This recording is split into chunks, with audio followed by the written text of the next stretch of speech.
Let's tackle the subject of average versus instantaneous velocity. What are we doing? Physics.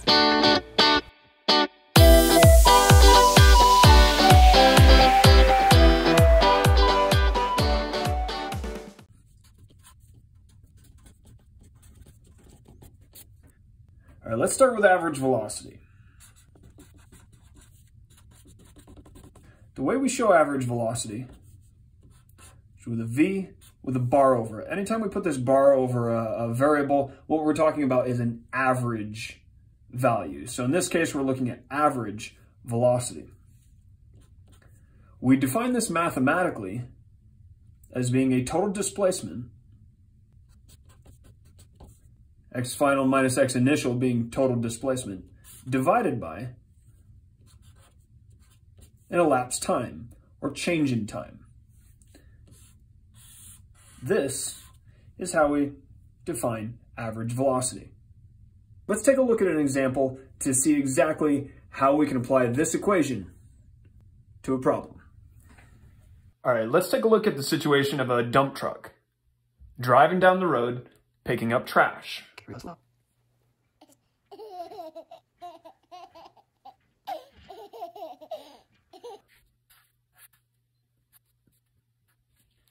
We're going to let our dump truck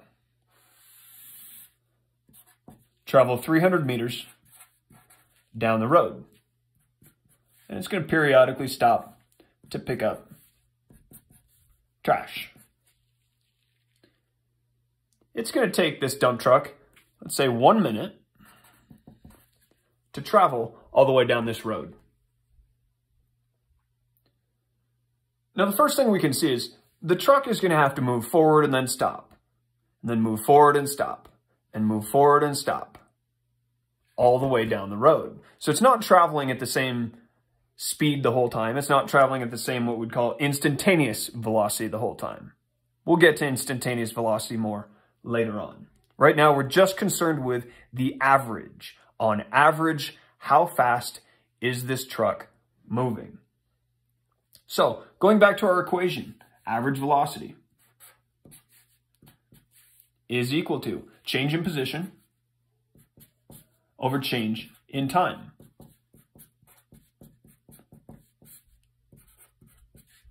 Well, again, we need to go through and we need to come up with an initial position. And as almost always, we're going to say the initial position is 0. That makes our life easy. So our truck is going to go 300 meters this way. That means it's going to finish at a position of 300. So according to our equation, we're going to have the truck go from 0 to 300. That's a final position of 300, an initial position of 0, and this is all going to take place in 1 minute. Well, work the math on this, we get 300 meters per minute. Now that doesn't mean much to people. 300 meters per minute is the same as 5 meters per second, which is roughly 10 miles per hour. Does that mean the truck was going 10 miles per hour the whole time? Absolutely not. Now we're going to take this same truck and we're going to let this truck drive up the other side of the road. Real slow.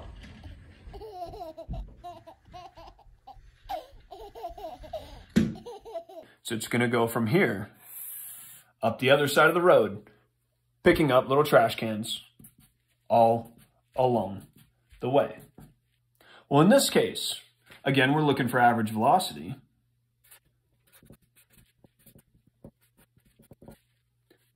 If we're looking at the average velocity from start to finish, for the truck to go up and down the road, it's going to start at a position of 0 and finish at a position of 0. So our final position is going to be 0 minus our initial position of 0. Let's say it takes 1 minute for this truck to go back up the road. So we're going to have a grand total of 2 minutes. Well, 0 minus 0, don't need a calculator for that one. We're going to have 0 meters per minute or 0 meters per second. which is exactly 0 miles per hour. And it seems odd. How is it that this truck has an average velocity of 0? It was moving. It moved up the road and back down. But on average, because some of the time it was moving in the positive direction and some of the time it was moving in the negative direction, the average is 0. Next, let's talk about instantaneous velocity.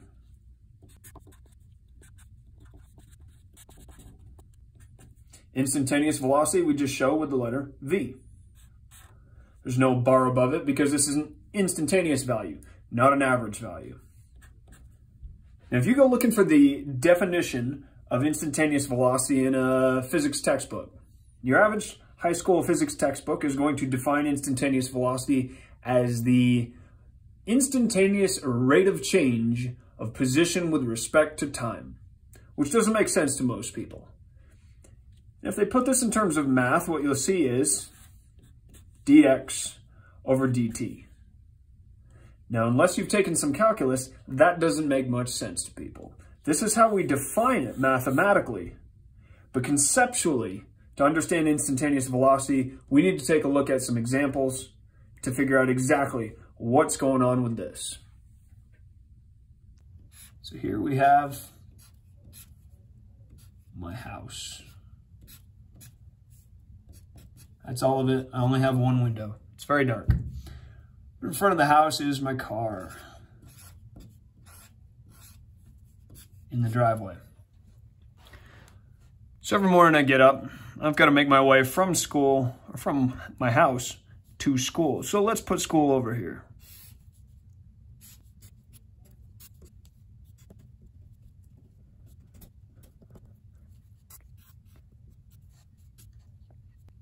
Okay, so every day I've got to make my way from here to here. So to do that, what I have to do is I have to drive down the road from my house. It's about 2 miles to the interstate. And then down the interstate I go, about 5 miles. When I get close to school, we turn off. It's about 3 miles to school. This whole trip takes 15 minutes. All right. If you do the math on this, looking at average velocity is going to be the total displacement over time. Now, in this case, because I never turn around, I think about it some days, but I never turn around and go back home. I have to go a grand total of 10 miles in a total time of 15 minutes. If we look at the units, I've got miles over minutes. So this is going to give us 0.67 miles per minute, which doesn't mean anything to anyone. But if we do a little conversion on that, we get an average velocity of 40 miles per hour. Let's think about what this means here. 40 miles per hour is the average velocity. So does that mean in the morning, as soon as I get in the car and turn the key, the car goes shooting up the road at 40 miles per hour? There's a stop sign right here. All the little elementary school kids wait for the bus right there. Does that mean I go blowing through the stop sign at 40 miles an hour? There's a stoplight up here, right by the highway. Does that mean even if it's red, I'm going 40 miles per hour through that? I'm in a hurry. I got to get to work. 40 miles per hour is happening here. Now, once I get on the highway, I'm going 40 miles an hour. Little old ladies yell and scream at me all the time. Truckers try to run me off the road because I'm going 40 and the speed limit's 65. Once I get close to school, there's little kids walking to school. There's a little kid with their giant backpack. That's a giant backpack. They're trying to cross the crosswalk. You think I'm just blowing through that at 40 miles an hour? No. That's my average velocity, okay?